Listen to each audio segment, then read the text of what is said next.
Friends, thank you for listening. This is Frederick Henry, and this is the Frederick Henry Show, and I want to thank you for tuning in. This is not going to be a long podcast. It's just some comments that those of you who listen to this might find it enlightening anyway. I am a New Yorker, born and raised in Manhattan. I don't live in Manhattan anymore, but I lived there most of my life. And I'm acquainted with the mentality and the cultural construct of the New York scene. And it's blunt. It's not finesse. It's, tones, conversation, a rough and tumble type of situation. And I think that I would like to introduce the idea that Donald Trump culturally is from New York. And I think we all know that and we all see that, but it's an important factor is that the culture in which he grew up was a straightforward, on the table, in your face type of culture. If you didn't do that, you didn't succeed. When I was a boy growing up, I'm talking about 7, 9 years old, even 10, 12, 15, 18 years old, you had to be tough in the city of New York. You had to know what you're doing. You had to know where you're going. You had to know who your friends were. You had to know who your enemies were. You had to be on your guard at all times against those who didn't like you and wanted to hurt you or do something against you. And so that was the kind of culture, whether or not a rich boy or not, it didn't make any difference. That's the kind of culture that New York was in all the suburbs, Queens and Staten Island and the Bronx and Manhattan and the like more, Long Island, which is really part of the state of New York. So that's number one. Number two, he came from a pretty strong business background in terms of his family. And his father was a successful businessman, and he was used to the rough and tumble of business. Business is not pleasant always, especially in the city of New York, where you have to deal with unions who control a lot. I'm not anti-union. This is not an anti-union statement. But when you deal with unions, you have to be tough. They're tough. You have to be tough back, whether it's the concrete union or the steel workers union or the steam fitters union or the electrical union, whatever union is going to be. He had to be tough with that in order to succeed. And what he was used to doing, seeing his father do it, and he was used to doing it, was to make deals with union people because they control the building trades, even the garbage people and all the others. And so he would have to be able to tell them, if you do this for me, if you accomplish this for me, if you fulfill a need that I have, this is the benefit to you, the union, and the benefit to you, the workers. This is what you're going to get for it. And so in that way, he made those kind of deals. And those were hard-fought deals, but he had to deliver. Because if he didn't deliver, they would go on strike, and his whole entire project would collapse because they went on strike. So he had to honor his deals. He couldn't backstab, he couldn't backbite, he couldn't cheat, he couldn't swiggle around. It's a rough and tumble world, but it's straightforward. We made a deal. It's even a handshake. It doesn't even have to be that. It's a handshake. You have the electrical workers and the steel workers or the steam fitters union or whoever it's going to be, the sanitation workers union, concrete, blacktop, whatever it's going to be, plumbers, and we work together to make it happen. And he and his father were successful in making those kind of strong contacts and thereby oftentimes oral contracts, and successfully doing the job without too much a mess, because you don't mess around with each other. When you make the deal, you make the deal. This is New York we're talking about.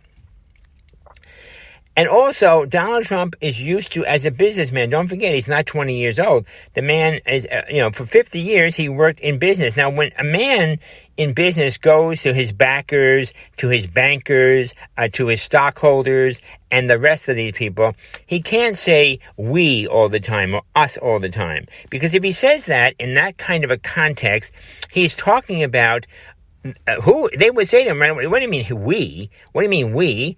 You don't talk to the unions about we, and you don't talk to the bankers about we. They want to know, your bankers and backers and supporters and stockholders, they want to know what you are going to be able to accomplish as the chief executive officer of your construction company.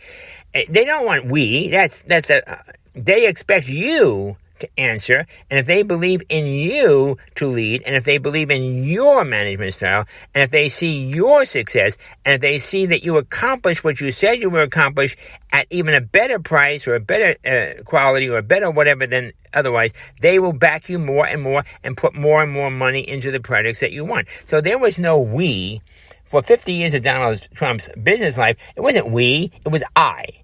And now he knows it's we. He knows it's the American people. He knows it's industry leaders. He knows there's people in there. He says it. But he's used to speaking I. Oftentimes, when he looks at the voters in his rallies or on the TV or an interview, he's talking to the people he used to talk to, who were the bankers and the brokers and the holders of his stocks, so that he could accomplish the task that he promised them he would accomplish. And that's the way Donald Trump talks. It's not gross. It's not mean. It's not selfish. It's none of those things. It's real. It's real. And lastly, Donald Trump is used to knowing that you have to accomplish. You can't just say, oh, I hope, or I wish, or maybe, or all things being equal, or perhaps, and this kind of wishy-washy talk. He had to say, this is the project, this is my plan, this is how it's going to be accomplished, and this is the result. If he couldn't do that, he wouldn't get any backers, he wouldn't get any money, he wouldn't have any holders of his stocks, and he wouldn't have any business. So when we listen to Donald Trump's talk tonight and elsewhere, he's not acquainted with backstabbing and backbiting and snakes. He's not used to snakes and swamps. He's used to hard, rough and tumble business people, union people, and workers. Donald Trump used to go to the work site. If there was a trouble or a problem or something was arising because of one of his managers or whatever, he would go to the work site himself, the owner, the CEO, and he would talk to the workers. He'd fire the manager. He'd fire the supervisor. He'd fire the project man, whatever it was, because it made a mess of his deal in order that he could accomplish this building or that building. So when we look at Donald Trump, we're looking at a businessman who's used to using the word I. He means we. He knows the workers are working, but they're getting paid. Now, he knows the voters are not being paid, but they're getting paid. That's why he always says, look at your stock portfolio, look at your 401ks, look at your retirement funds. They're all going up. That's like the pay. He's like talking to his workers and saying, listen, you backed me, you bought my stock, you were workers on my project, and this is the result. You're getting paid. You're getting all kinds of benefits from that. That's the way the man talks, and that's a good way to talk. It's not just promises and pie in the sky and everybody be nicey and sweetie and all that. Nothing gets done. Look at the Congress. They know how to talk politics. The Congress knows how to talk politics. Gets nothing done. Look at Obama. He knows how to talk politics. Nicey, quiet, sweetie, and nothing is done. Look at Biden. The president should be this. The president should be that. And he gets nothing done. It hasn't gotten anything done in 47 years. So this is the kind of guy we're talking about. Donald J. Trump, the doer, the worker, and the accomplisher. And he does it, and he works for it, and he accomplishes it for us. And he says that in his rallies, but he's very used to the word I because he's selling his executive ability as President of the United States of America. His executive ability as President of the United States of America. And that's what he's selling. Okay, my friends, this is a little bit longer than I thought it was going to be, but thank you very much for listening. I hope if you watch the debates today, it's not really a debate. Tonight is not a debate, Thursday, the 22nd of October. Really what it is tonight is a question-answer period. And whether or not the questioner is going to be hostile or not, we're going to see.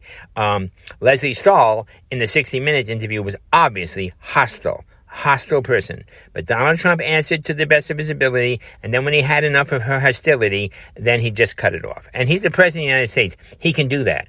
He doesn't have to grant her an interview, and he doesn't really need her. Not really. He has the rallies. He has YouTube. He has Twitter. He has a lot of outlets.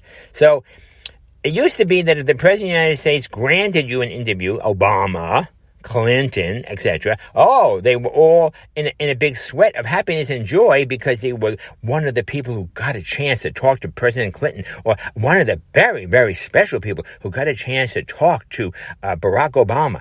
But you know what? With Donald Trump, same presidency, same office, same power. ugh, they spit on the man. It's disgusting. And remember this, my friends, they are antagonistic to him. That means they're antagonistic to the 63 million voters. That's you and me who put him in office. If they're nasty to him, that means they're nasty to you and me, the 63 million of us who voted him into office. If they despise him and ridicule him and cause him all kinds of grief unnecessarily, they're doing it to you and to me. It's not just him. Let's not do that. It's us. We're the deplorables. We're the irredeemables. We're the rednecks. We're the people who don't know what they're doing. As Joe Biden says, we're the people who don't deserve and do not have a right to know what he wants to do. So again, this is Frederick Henry. Thank you very much for listening, and look forward to talking to you again soon.